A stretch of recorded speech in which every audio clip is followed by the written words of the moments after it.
Today, we're going to make a wonky log cabin quilt. It's one of my favorite scrappy, happy patterns to make. And I'm choosing fabric because the bride who I am making this quilt for, I had her send me a picture of colors she wanted. And so here are the pictures she sent for inspiration. The process of choosing colors when you have an inspiration picture is so interesting. Notice how I got really dark and then I got light.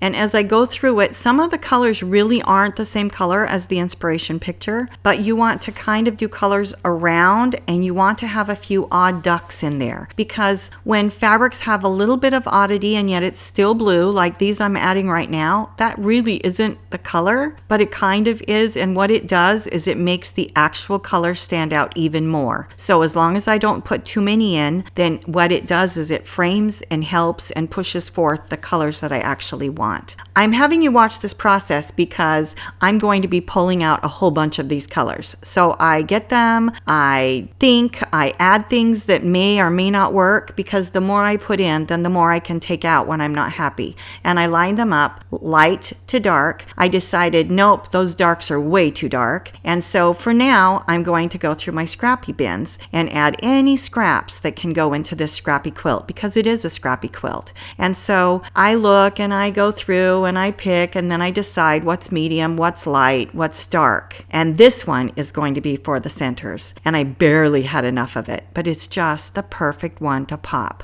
So I've lined them all up, and now I need to cut scraps and pieces and make them into smaller pieces.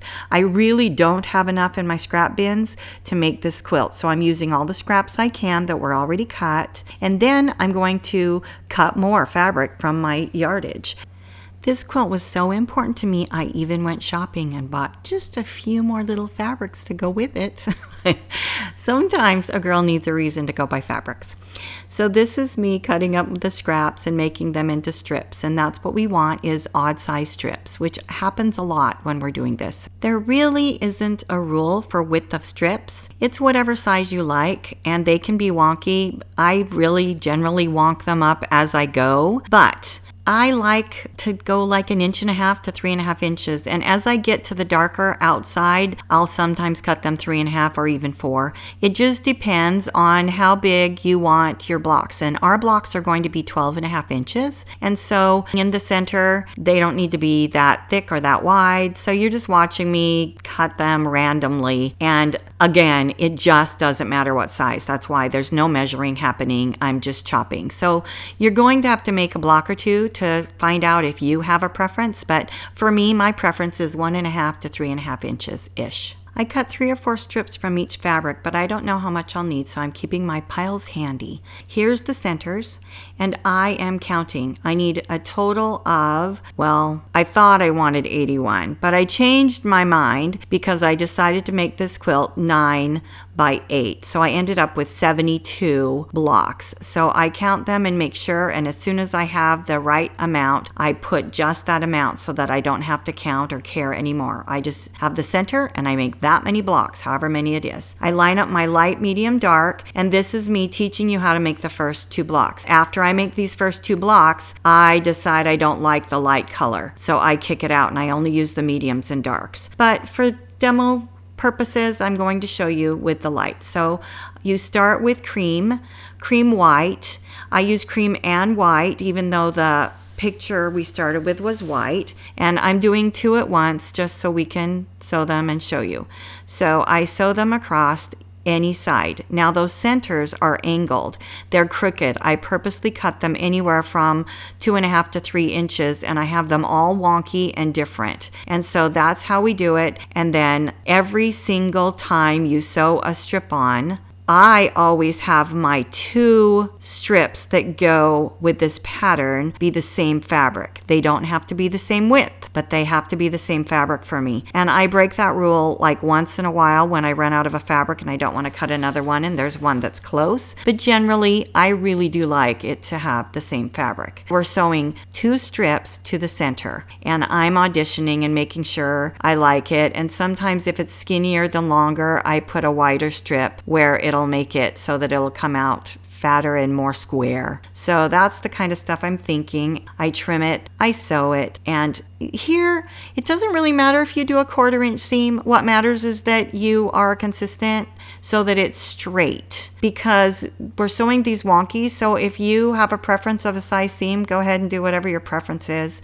Quilting seams, of course, are a 1/4 inch, so you want it to be at least that big. And here, see how I kind of skew that and make it straighter? As you have the wonk, and every time you trim, you kind of straighten it out. You don't want to get it too straight too fast, but that's our first step. So we've done the white side of the block, and now we're going with the blue side. And again, I'm going to put the light on for demonstration purposes, but later I decide I don't think that's enough contrast, so I get rid of the light. Here we go, wonky strips, trimming every single time. So the process is you trim, you find the size strip that goes to it, you get it ready, and you go and sew it. And for demonstration purposes, I'm showing you 2. In real life, I sewed them in 10s until I got halfway done, and then I took about 35 or 40 and I finished them all at once. And it takes longer that way, but it really is satisfying to get them all done at once for me. And they don't really all get done at once, because depending on how fat the width of the strips are that you sew on, it depends how fast they grow. So skinnier, if you want more rounds, then just have your scraps be skinnier. There is not a right or a wrong to that. Now I'm showing you here, as we go, there's always a place where there's 2 seams. That's where we sew, 1, 2. The others only have 1 seam. So you always know where to sew next if you're sewing it consistently, that there's 2 seams. That helps me a lot, just to not have to think, see 1, 2. 2 seams, there's only 1 seam on the other parts. So you just put it so that the 2 seams are the place you're sewing. And as you go, if you goof that up, then you'll have 2 seams on 2 sides and you'll just have to fix it for yourself. But that helps me not sew the wrong thing to the wrong thing. See, as we're here, there's 1, 2. And that's where I'm going to sew next. So I trim there, and then I have my 2 seams, and I know that's where the next strip is going to go. So you just take your fabric and keep sewing rounds. These blocks are so forgiving.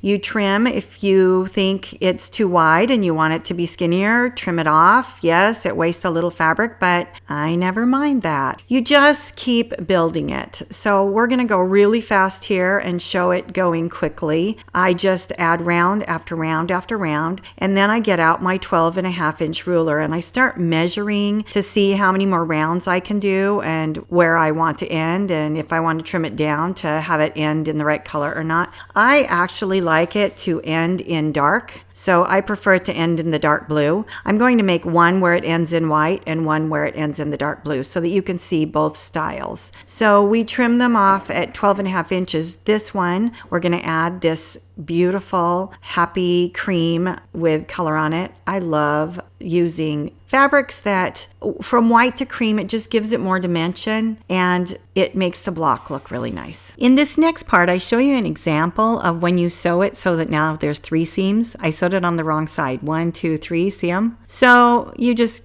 sew the right one there. Nobody is ever going to notice or care. It's only a rule because it helps my brain. So if you goof it, don't worry about it. Just as long as the dark sewn on the dark side and the light sewn on the light side, you'll be all right. So here we are. It's big enough for our 12.5 inch square, and this ends with the white on the outside. I'm going to trim around it and our first block will be done. Traditionally, back in the day when you would make a regular log cabin block, they usually had the center be red or yellow. It's supposed to conjure up the thought of sitting around a fire, I believe. But we, of course, can change and do whatever the rules we want are. So that's why we did a really great blue that would stand out to all the other blues we were using and still be the right color for this quilt. This is the block I'm going to end in blue on the outside, and that is how I prefer them to end, but I use them interchangeably in a quilt, so sometimes they end in blue and once in a while I let them end in white, like the first one we did.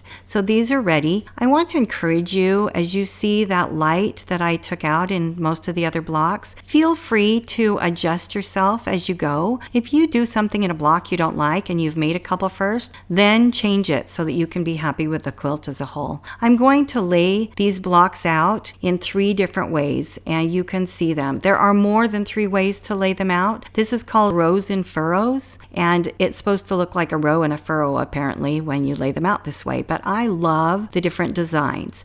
There are more than 3 ways to lay these out. If you Google this, you will find so many ways. Any way that you do half square triangles, you can lay these blocks in that way. You also just can look up log cabins and images, and you will see so many ways to create and lay this out. Magically, mystically, I quilted it, bound it, and it is on my bed so that we can look. I love how beautiful it is, and the scrappiness is just joyful. I quilted it differently in the white. In the blue, I quilted my wonky feathers. I just love, it's really the hook feathers pattern. And I am just showing you all of the random scraps make it look so great. Again, those center squares being consistently the same keeps your brain focused and makes it all work out. So as you design and decide and choose a color for the quilt that you're going to make, I hope that you have so much fun. You can make these blocks in any sizes. 6.5 inch would be beautiful for a baby quilt. 8.5 inch, 9.5 inch, you choose. We would love to hear from you. Any comments you want to make, we read. Our community of quilters is growing and we are so thankful. Stay merry and creative.